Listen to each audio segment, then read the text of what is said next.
gonna trouble the water.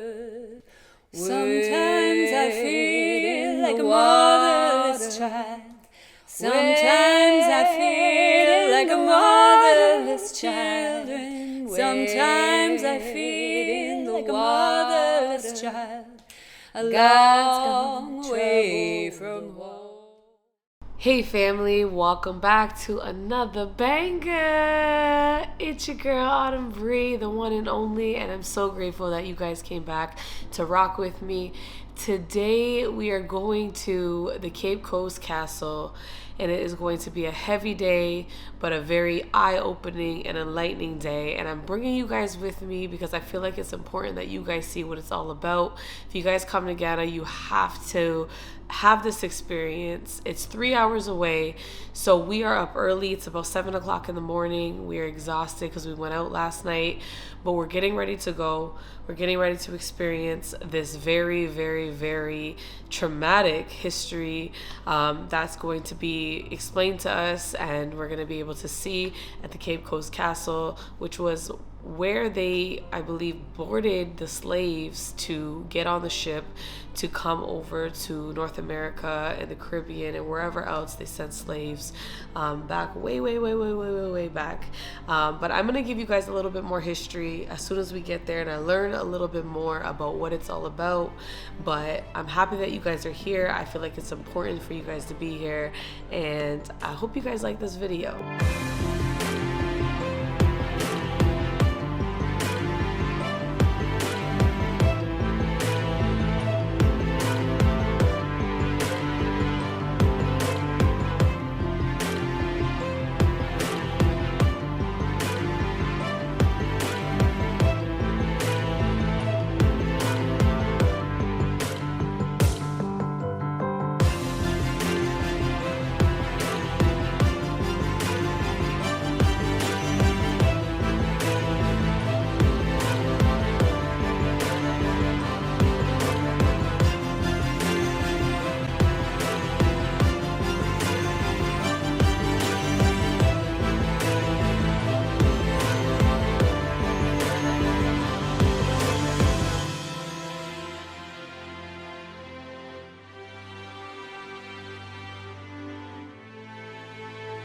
Guys, we have finally arrived to the Elmina Castle.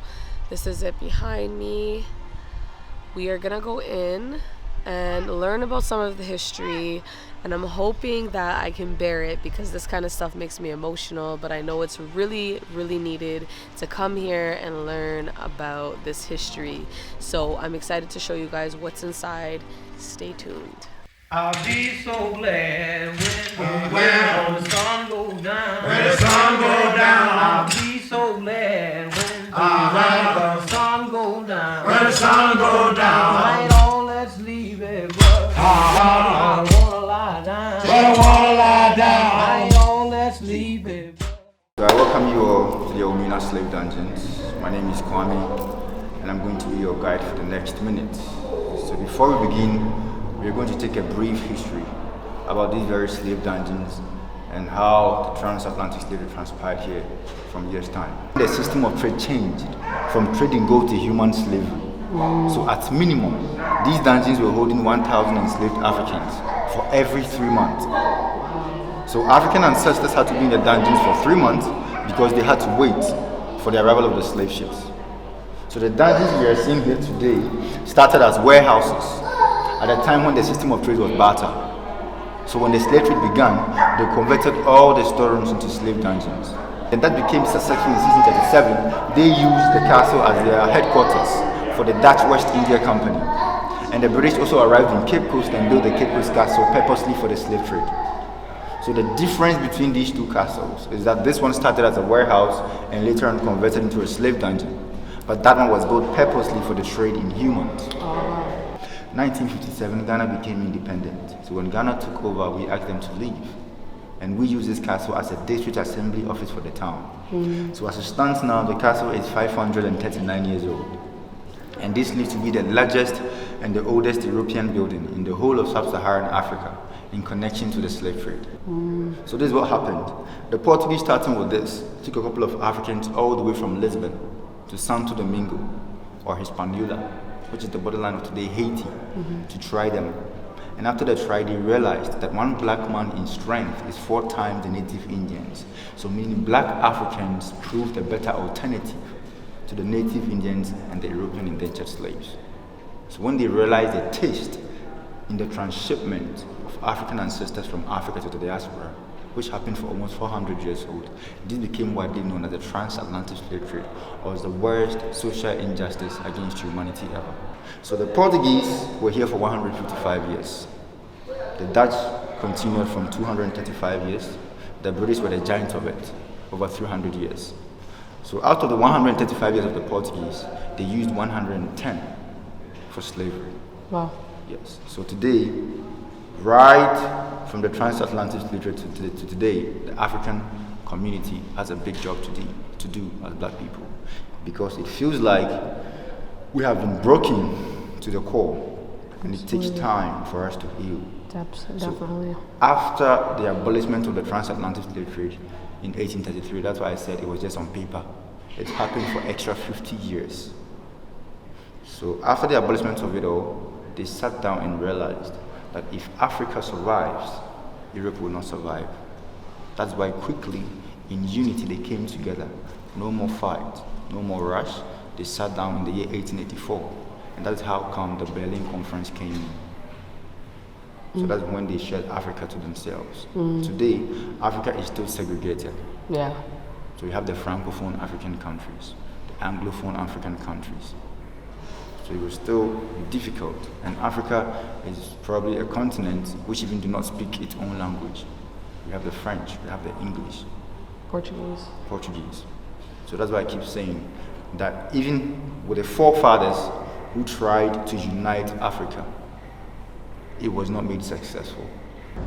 And these 3 are the ventilation points. So these are feeding holes? Feeding points for the male captives. So they drop food from the top. So the captives that are caught in chains will find it very difficult. So they have to drag the others to access it. That's what we call survival of the fittest. And these 3 are the ventilation points for a number of about 100 male captives. So we are going to take this very exit and have a look at the room of no return.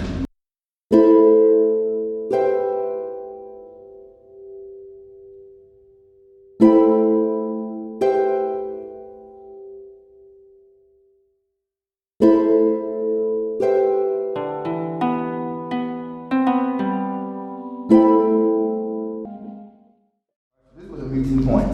Now the captives in the dungeons never came from Gold Coast alone. It was the whole of Sub-Saharan Africa. So after making all that walking shackles barefooted, when they got here in the castle, they were all assembled at the main courtyard. They were forced to be jumping to know their strength. Their mouths were widely open with the speculum oris, or the mouth opener. Their teeth were being counted to know their ages. Their thumbs were raised up and down and sideways to know their health. So after these examinations, they were sent into the various dungeons with respect to gender. That's why we have the female slave dungeons and the male slave dungeons. So at the end of the 3 months, when the slave ships arrived, not all survived, some perished. So out of the 1,000 from the beginning of the 3 months, this time about 200 lost their precious lives.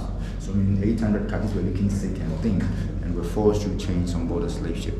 So this was the first time a sister would see a brother and a husband, a wife. They were not allowed to talk to each other or even hug each other for the last time. So the structure we are seeing here used to be a staircase for the female captives, but today has been turned into a village system to get water out of the female slave dungeons. So they were all dragged through these very short doors to the room of no return. So if you have realized, as we keep moving forward, the sizes of the doors keep diminishing in size. Yeah. So they intentionally made this system as a control measure, just to suppress the captives. Wade in the water, wade in the water, children, wade in the water. God's gonna trouble the water. Sometimes I feel like a motherless child. Sometimes I feel like a motherless child. Sometimes I feel like a motherless child. A long way from home. I wanna die. Sometimes I feel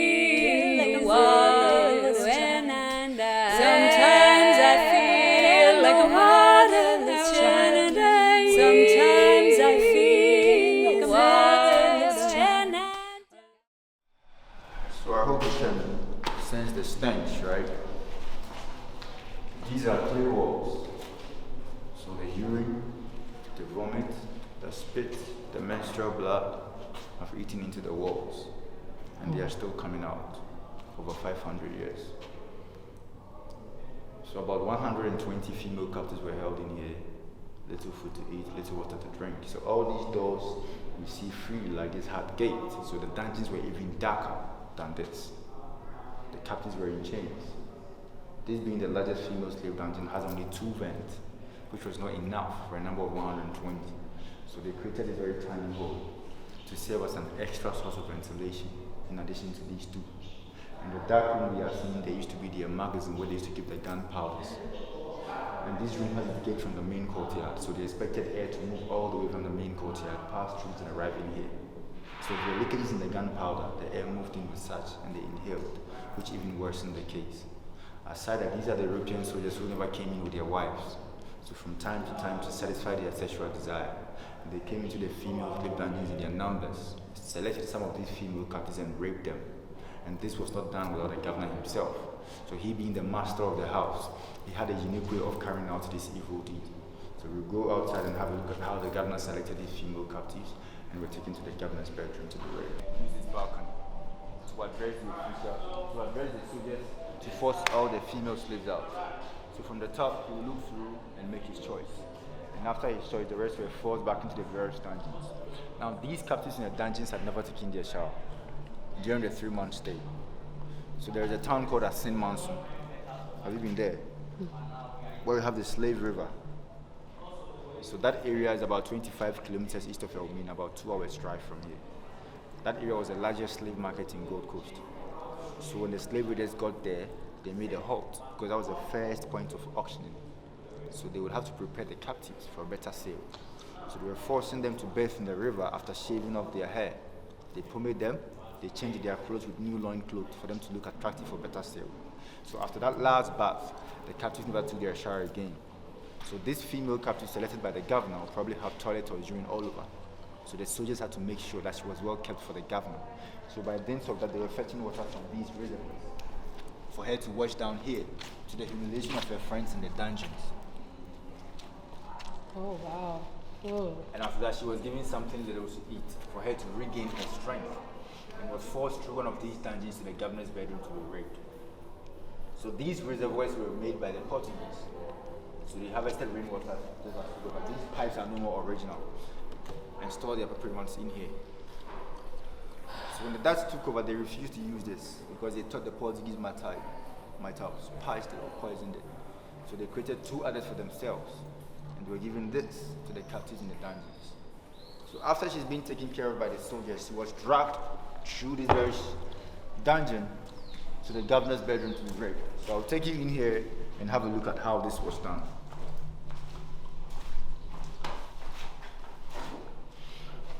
Alright, so what we have over here is serving as a link between the female slave dungeons and the governor's residence. So she was forced through this staircase to be raped in the governor's bedroom. And after she was raped, she was not made a governor's wife. She was thrown back into the dungeons. So at the end of the 3 months, when the slave ships arrived, some of these female captives were pregnant. These ones were not taken along with on board the slave ships. They were taken outside the castle into the community, where stone houses were built for them to go under delivery. So after delivery, when the child is of age, they forcefully take their kids away from the mothers, bring them here into the castle, train and educate them as missionaries and interpreters to their own benefit, for the propagation of the Christian gospel, and also to facilitate the trade. Now, some of these female captives dug their heels in the ground and resisted the governor's rape. And these ones were dragged back to the female courtyard and brutalized just for resisting the governor's rape. Alright, so what we have over here is a cannonball. And at the time, they had several of these on the ground with chains connected to them.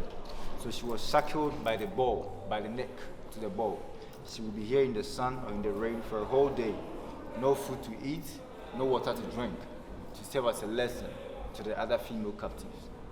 So after the punishment, she was released off the ball and taken back to the dungeons again. But if the governor still wants to break this very particular female slave, she will be taken off the ball and sent back again for her to be raped. Meaning this time she will not have the strength to resist the governor's rape. So he was going to have an easy access into her and then thrown back into the dungeons again. Right now I'm feeling so heavy. I had to just take a breather for a second. This is so heavy. You can smell the smells in every room. In the dungeon room, you can smell the sweat and the urine and the vomit that the captives were sitting in and forced to live with for months upon months before they ended up on the ship. As he's talking and he's explaining about the women being hand-selected by the governor to be raped, and if they refused to be raped, then they would be punished. All of this is so heavy, and it just makes you think about how grateful we need to be that we're not living in those times. It is absolutely disgusting and appalling what African people went through for no reason except for the color of their skin and how strong and how powerful we were. I just have to take a second because it's a lot. It is a whole lot. It is a lot. And being here was an eye-opening experience. It is an eye-opening experience, and I really encourage anybody who has not been to Elmina Castle to make your way to Ghana to be able to experience this, because it is once in a lifetime experience that every Black person around the world needs to know what it's like and have the information and understand what it was like before, during, and after the transatlantic slave trade. So let me get back, take a breather, and I'm gonna get back. Ain't gonna let nobody turn me around, turn me around, turn me around. Ain't gonna let nobody turn me around. I'm gonna keep on walking, keep on talking, marching down to freedom land. Ain't gonna let segregation turn me around, turn me around, turn me around. Ain't gonna let segregation turn me around. I'm gonna keep on walking, keep on talking, marching up to freedom's land. Ain't gonna let no Jim Crow turn me around, turn me around, turn me around. Ain't gonna let no Jim Crow turn me around. So this is the governor's residence. Wow. So the bedroom, and the other part of the room.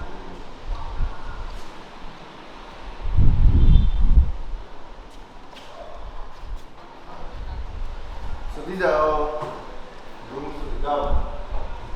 And all this lab was one man at a time. So while he was up there enjoying all the breeze, African ancestors were down there perishing. That shows their cruelty. Crazy.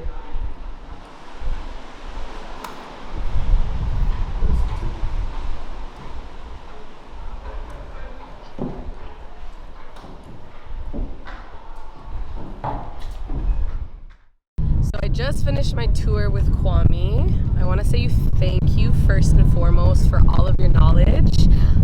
I learned a lot today that I didn't know about the Atlantic slave trade, and I feel like this is somewhere that every Black person around the world needs to come to in order to understand and know like where we came from and like how everything happened and the trauma that was ingrained within our culture and in our race prior to them going to the States or Canada or the Caribbean. I think it's very, very important. What do you think about that? You think it's important? Everybody should come here, right? Everybody should come home. This is home. Yes, yes. So I just want to say thank you. It was really, like, I learned so much from you, and you're very knowledgeable. You know a lot about this, so you're really good at what you do. And I think that the thing that stuck, like, hardest for me was one, when you said that they would just throw slaves that were alive off of the boats. That's crazy. Like, you're alive and you're just sick a little bit. You know, maybe they're taking care of your sickness or whatever, and they don't even care. They just throw you off the boat. That was like gut-wrenching to me. And then the other thing was about the walls in the women's dungeons, and how it's ingrained with like the menstrual cycle and the sweat and the vomit and everything, the urine, and you can literally still smell it in the dungeon here because it's a clay wall. So those are the things that were like most pivotal to me. I feel like I learned so much from you. So you guys have to come out here. You guys have to come to the Elmina Castle. You have to learn your history. I feel like if you don't come here, you're missing out, and it's a disservice to yourself about learning how the slave trade happened. It is heavy. I feel heavy right now. I can't lie. I feel very sad. I feel very heavy, but it's needed because all of our ancestors went through these horrendous things in order for us to be where we are today. So thank you again, Kwame. Alright, and if anybody has any question about the transatlantic slave trade, you can text me on my email account, enochampon6@gmail.com. Okay, and I'm gonna put that on this video right here so that they can see it. If you guys haven't done it yet, make sure you guys go ahead and subscribe, like, comment, notify yourselves, tell your friends and family so we can grow this family, and make sure you come back for the next one. We'll see you in the next video. Peace.